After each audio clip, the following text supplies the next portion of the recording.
Taste घेतली, तुम्ही घेतली का? नाही घेतली.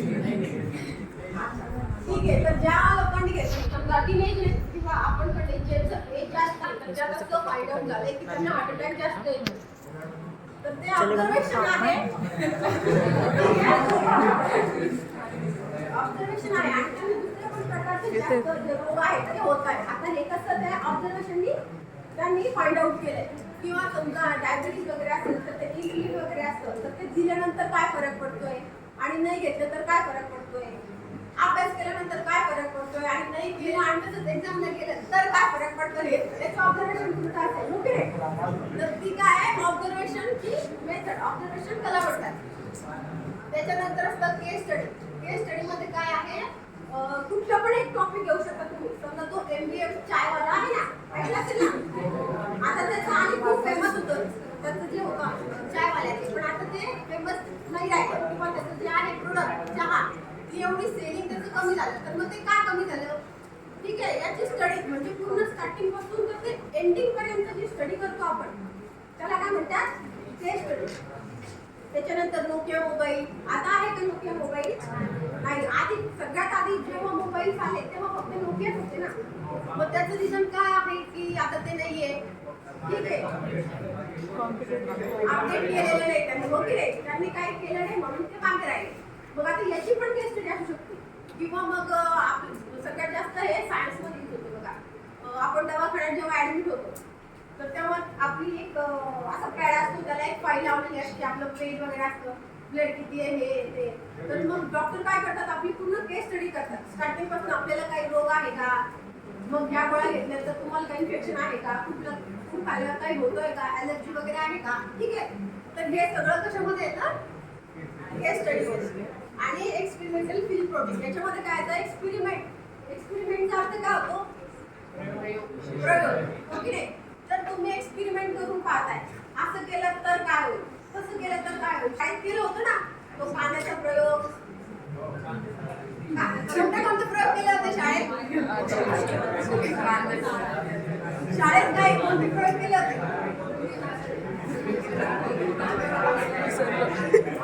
ठीक आहे. बघा आता वेगवेगळे प्रयोग असतात की आता सपोज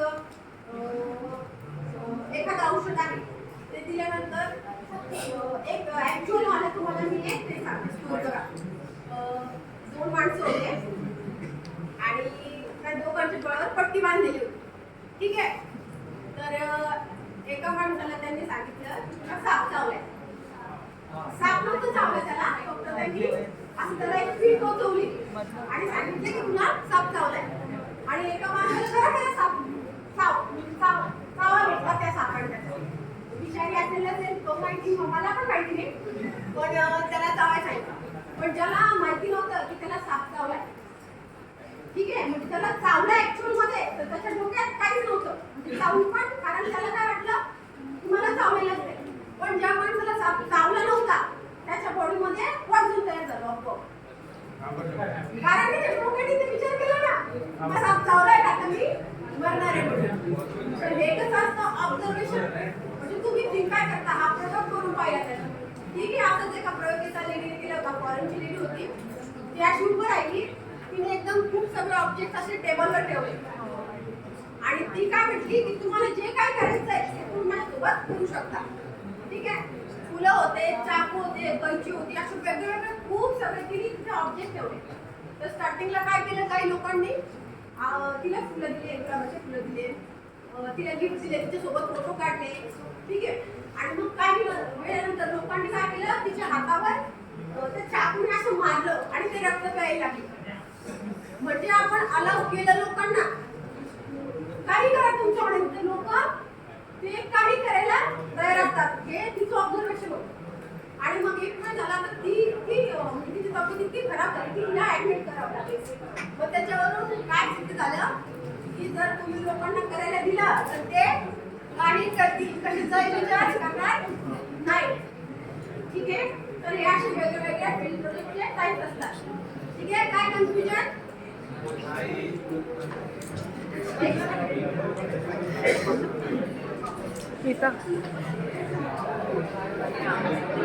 तिथून घेते का? बघा आता meaning काय आहे? Exact field project म्हणजे काय?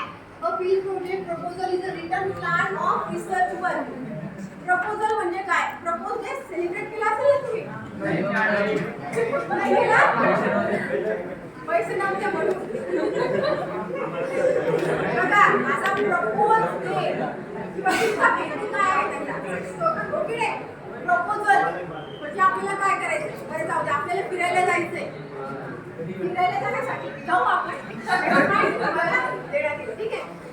फिरायला जायचंय त्याच्यासाठी आपण एक प्लॅन बनवतो. ओके रे? कोणते कपडे घ्यायचे, कधी कोणते शूज घालायचे, कुठे फिरायला जायचं, किती पैसे कुठे खर्च करायचे. ओके रे? तर हा सगळा जो प्लॅन आहे त्या प्रकारचा प्लॅन आपल्याला रिसर्चसाठी पण करावा लागतो. ठीक आहे? तर मग या प्रपोजल मध्ये काय येतं की तुम्हाला रिसर्च कशाचा करायचा आहे, टॉपिक काय आहे. ठीक आहे? टॉपिक काय आहे, it explain what you will study, how you will collect data. म्हणजे तुम्हाला नेमकं शोधायचं काय आहे आणि डाटा तुम्ही कसा कलेक्ट करणार. ठीक आहे? त्याच्यानंतर prepare before starting field work. म्हणजे तुम्हाला हे आधीच बनवून ठेवायचं आहे की बाबा मी तिथे जाणार आहे. सपोज मी बँकेत जाणार आहे, बँकेत मग लोक कर्ज घेतात पण रिफंड करत नाही, म्हणजे कर्ज परत पेड करत नाही. तर ते का करत नाही? सपोज असं तुमचं एक टॉपिक आहे, तुम्हाला हे सर्च करायचं आहे की लोक पैसे परत का बरं करत नाही. ठीक आहे? लोन जे घेतात. तर सपोज तुमचा मग फील्ड प्रोजेक्ट टॉपिक होईल why people do not return their debt on loan. ठीक आहे? हे तुमचं झालं टायटल टॉपिक. हा, त्याच्यानंतर मग आता तुम्हाला हे का बरं करायचं आहे? कारण की लोक काहीतरी त्यांचा प्रॉब्लेम असेल म्हणून ते देत नसतील पैसे. मग तो प्रॉब्लेम काय आहे तो मला शोधायचा आहे सपोज. ठीक आहे? मग ते एक्सप्लेन काय करणार, what you will study and how will you collect data. मग आता तुम्ही डाटा कसे कलेक्ट करणार आहे, याच्यासाठी कोणते लोक लागतील तुम्हाला सांगा बरं. ज्या लोकांनी लोन घेतलंय. ओके रे? मग तुम्ही बँकेत जाल, मग त्या लोकांना विचाराल की बाबा कुणी लोन घेतलंय, त्या लोकांचा मला डाटा द्या.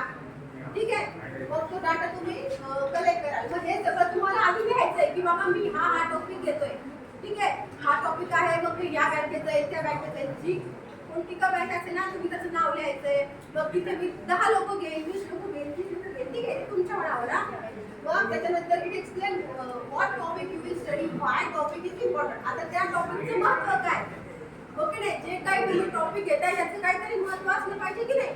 फक्त करायचं म्हणून करायचंय, जसं तुम्ही ऍक्च्युअल मध्ये करता तसं करायचं नाहीये. म्हणजे त्याच्यामधून काहीतरी आउटपुट निघायला पाहिजे. असं टॉपिक तुम्हाला घ्यायचंय. ठीक आहे? त्याच्यानंतर मग आता फॉर एक्झाम्पल बघा, study customer satisfaction in local super market. आता आपण लोकल मार्केट, तुम्ही समजा मला सांगा लोकल मार्केट मध्ये जास्त खरेदी करता का ऑनलाईन? लोकल वाले हात वरती करा. लोकल वाले कमी आहे, ऑनलाईन वाले जास्त आहे. हो की नाही? मग आता काय रिझन आहे की लोक ऑनलाईन प्रेफर जास्त करताय लोकल सोडून? काय रिझन आहे बरं सांगा. ऑफर असतात, अजून ऑप्शन असतात, अजून मग हाच टॉपिक तुम्ही घेऊ शकता की लोकल सोडून ऑनलाईनला का बरं प्रेफर करताय. ठीक आहे? मग तुम्ही सपोज हा कमी काय असतं त्याचं सॅटिस्फॅक्शन लोकल मार्केट आणि सुपर मार्केट मध्ये कंपॅरिझन स्टडी करू शकता. ठीक आहे? लोकल मार्केट आणि कोणतं मार्केट दुसरं ऑनलाईन मार्केट. ठीक आहे? मग तुम्ही शॉपमध्ये व्हिजिट करू शकता तिथल्या किंवा मग ऑनलाईन डाटा आहे. ऑनलाईनचा डाटा पण भेटतो. Amazon, फ्लिपकार्ट वगैरे, मिशो, मित्रा, त्या सगळ्यांचा तुम्हाला ऑनलाईन पण डाटा मिळू शकतो. तर त्याचं पण तुम्ही कंपॅरिझन करू शकता की काय आहे दोघांमध्ये. ठीक आहे? बघा, स्टेटमेंट ऑफ द प्रॉब्लेम हे सगळ्यात महत्त्वाची गोष्ट आहे. स्टेटमेंट ऑफ द प्रॉब्लेम म्हणजे काय, एक्झॅक्ट प्रॉब्लेम काय आहे तुमचा. तुमचा नाही, रिसर्चचा. ठीक आहे? रिसर्चचा एक्झॅक्ट प्रॉब्लेम काय आहे, is explain the exact problem to be studied. म्हणजे एक्झॅक्ट कुठला प्रॉब्लेम आहे जो तुम्हाला अभ्यास करायचा आहे. ठीक आहे? Statement of the problem is the exact issue you want to study. It answer what is the problem, why study problem, who is affected. म्हणजे ज्या जो तुम्ही रिसर्च करता याच्यात अफेक्ट तुम्हाला पडतोय. आता आपण जो टॉपिक घेतला तर त्यात होते कंझ्युमर आणि कस्टमर दोघांना अफेक्ट होतो. कंझ्युमर आणि कस्टमर मध्ये काय फरक आहे माहिती आहे? कस्टमर खरीदणारा, कस्टमर कंझ्युमर काय, कंझ्युमर कंझ्युमर कोण आहे? जो परचेस करतो आणि ते कंझ्युम करतोय. म्हणजे तुम्ही तुमच्या मम्मीसाठी साडी घेतली मदर्स डेला, मग आता काय 8 March women's day. Women's day लक्षात ठेवा, महिला दिवस असतो 8 मार्चला, तो पण लक्षात ठेवा. ठीक आहे. सपोज तुम्ही तुमच्या मम्मीसाठी बहिणीसाठी साडी घेतली, तर तिथे तुम्ही कोण झालात? Customer customer customer customer customer. कारण ती साडी तुम्ही घालणार नाही, मम्मी नाही तर बहीण घालणार आहे. तर तिथे तुम्ही फक्त कस्टमर झालात, म्हणजे तुम्ही फक्त परचेस केलंय ते. ठीक आहे. आणि कंझ्युमर कोण झाला? मम्मी किंवा बहीण. ठीक आहे. बघा आता प्रॉब्लेम स्टेटमेंट आहे ते तुम्हाला एकदम स्पेसिफिक आणि क्लिअर वेग नसायला पाहिजे. वेग म्हणजे काय?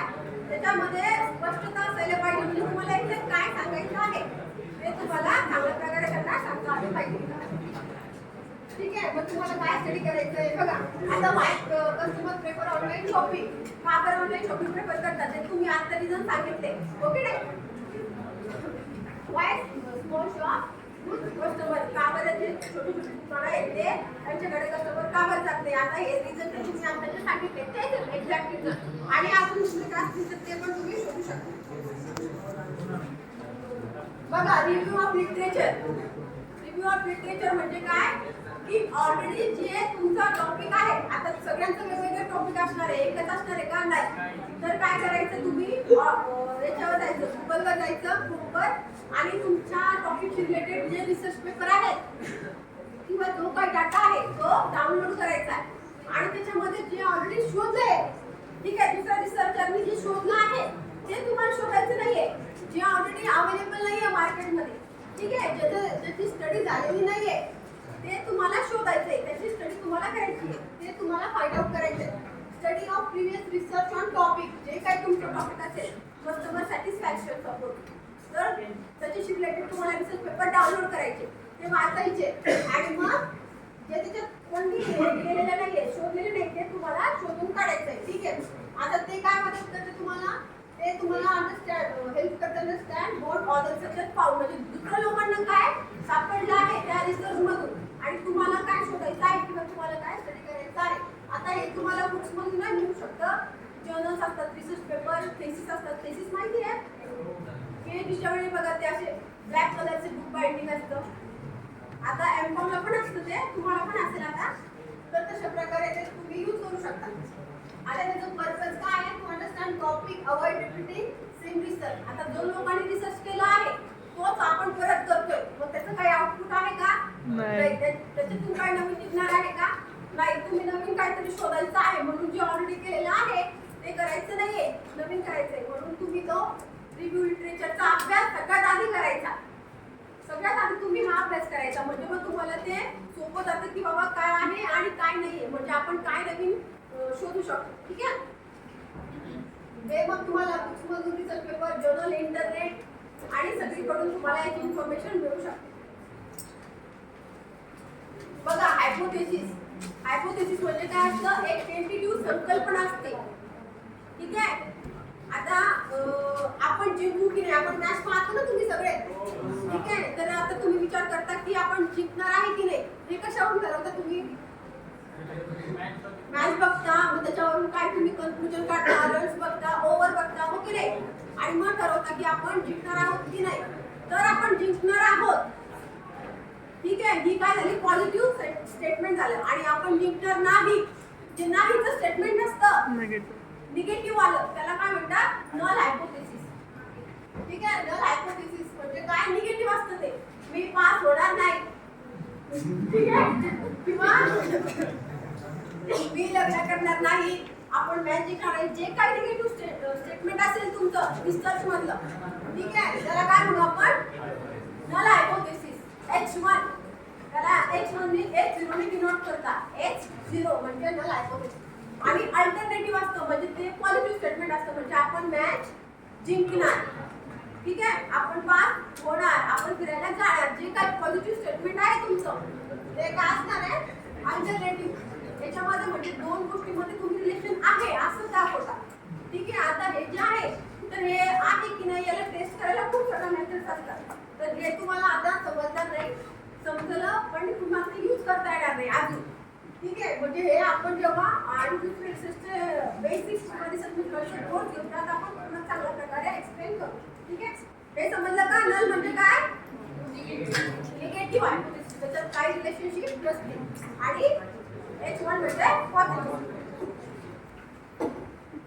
बघा ऑब्जेक्टिव्ह. आता ऑब्जेक्टिव्ह मध्ये काय असतं? रिसर्चचं टॉपिक जे असलं तुमचं तर त्याच्यातून तुम्ही खूप सगळ्या गोष्टी फाईंड करू शकता. पण आता आपल्याकडे एवढा वेळही नसतो. रिसर्च करायचं म्हटल्यावर खूप पैसे पण लागतात, खूप टाइम लागतो आणि खूप लोक पण लागतात रिसर्च करायला, आपल्याला हेल्प करायला. मग आपण पूर्ण गोष्टीचा रिसर्च करू शकत नाही. तर स्पेसिफिक आपल्याला काय सर्च करायचं आहे, जसं की आता आपण याचं टॉपिक बघितलं ऑनलाईन आणि ऑफलाईनचा काय आहे. तर आपण फक्त हे पाहतोय की जे शॉप्स आहेत लोकल शॉप्स ते का बरं बंद होत आहे, त्याचंच रिझन आपल्याला शोधायचं आहे, फक्त तेवढं. तर मग आपले ऑब्जेक्टिव्ह काय ठेवायचे? फक्त त्या टॉपिकशी रिलेटेड आपले ऑब्जेक्टिव्ह असले पाहिजे. तर research objective are the clear goals of purposes of the research study. म्हणजे तुमचा गोल काय आहे त्या ऑब्जेक्टशी रिलेटेड, म्हणजे तेवढेच ऑब्जेक्टचा आन्सर तुम्हाला रिसर्च मधून फाइंड आउट करायचा आहे. कारण रिसर्च म्हटलं की तो खूप मोठा असतो. ठीक आहे, तर मग तुम्ही स्पेसिफिक ऑब्जेक्ट तुमचे ठरवले पाहिजे. When you write object, you must clearly mention what you want to study, what information you want to collect, what you want to understand from the study. For example, to study customer preference, open prices, to study service quality. आता बघा कोणी प्राइसला preference देतं, कोणी क्वालिटीला preference देतं. Okay नाही? आता जर आपल्याला चीप क्वालिटीमध्ये काही प्रोडक्ट पाहिजे असेल तर त्याची क्वालिटी कशी असणार आहे? प्राइस कमी असली तर त्याची क्वालिटी कशी असणार आहे? चांगली का खराब? हा, मग ते डिपेंड असतं. पण कधी कधी कमी पैशात चांगल्या प्रोडक्ट आपल्याला भेटू शकतो, पण असं नाहीये की नेहमीच तसं होय. ठीक आहे, तर अशा प्रकारचे तुमचे जे ऑब्जेक्टिव्ह आहे ते स्पेसिफिक तुम्ही लिहिले पाहिजे. ठीक आहे, आता रिसर्च मेथोडॉलॉजी. आता मी जे काही स्टार्टिंग पासून एक्सप्लेन केलं की तुम्हाला काय करायचं आहे, टॉपिकचं सिलेक्शन करायचं आहे. टॉपिक सिलेक्ट केल्यानंतर डाटा कलेक्ट करायचा आहे. डाटा कलेक्ट केल्यानंतर त्याच्यावर ॲनालिसिस करायचं आहे. ॲनालिसिस केल्यानंतर त्याचा रिझल्ट फाइंड आउट करायचा आहे. रिझल्ट फाइंड आउट केल्यानंतर रिपोर्ट लिहायचा आहे. तर स्टार्टिंगपासून तर एंडिंगपर्यंत जेवढ्या गोष्टी असतात तर त्या सगळ्याला काय म्हणतात? Research methodology.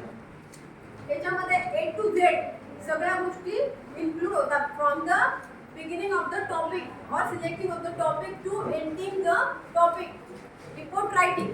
ठीक आहे, याच्यामध्ये सगळ्या गोष्टी हे होतात. सॅम्पलिंग मेथड, एक्झाम्पल्स आहे, डाटा कलेक्शन, डाटा अनालिसिस, सगळ्या गोष्टी रिसर्च मेथोडॉलॉजी इन्क्लूड होतात. ठीक आहे, नेक्स्ट बघा need and importance of the study. आता तुम्ही जो रिसर्च टॉपिक घेतलाय त्याचं काहीतरी महत्त्व असलं पाहिजे की नाही? ओके नाही, कोणता पण टॉपिक घेऊन त्याच्यावर स्टडी करताय, त्याचं काय आउटपुट नसलं तर त्या टॉपिकला काही महत्त्व नाही. तर तुमचा जो टॉपिक आहे त्याचं काहीतरी महत्त्व असलं पाहिजे. म्हणून मग त्या टॉपिकचं महत्त्व काय आहे, ती स्टडी करणं का बरं गरजेचं आहे. ठीक आहे, हे तुम्हाला कशात लिहायचं आहे? Need and importance of the study मध्ये. आता याच्यात why the topic is important, topic का बरं महत्त्वाचा आहे तुम्ही जो चूज केलाय. त्याच्यानंतर why the study is needed, study करणं गरजेचं का आहे. How to study will be useful, स्टडीचा कसा युजफुल वापर होणार आहे आणि याचा फायदा कुणाला होणार आहे. ओके नाही, अल्टिमेट आपल्या रिसर्चचा फायदा कुणाला व्हायला पाहिजे? सोसायटीला. ओके नाही, तर याचा फायदा कसा होणार आहे आणि कोणाला होणार आहे हे सगळं तुम्हाला नीड आणि इम्पॉर्टन्स मध्ये लिहावं लागतं. ठीक आहे, बघा आता सगळ्यात शेवटी तुमचं सगळं झालंय. तुम्ही टॉपिक चूज केलंय, ठीक आहे, डाटा कलेक्ट केलाय, त्याच्यानंतर इन्फॉर्मेशन कलेक्ट केली, डाटा अनालिसिस केलंय, ठीक आहे, रिझल्ट अनालिसिस केलंय आणि त्याच्यातून तुम्हाला काहीतरी रिझल्ट फाइंड आउट झालाय. आता सगळं झाल्यानंतर तुम्हाला स्टार्टिंग पासून तर एंडिंग पर्यंत सगळं लिहावं लागतं.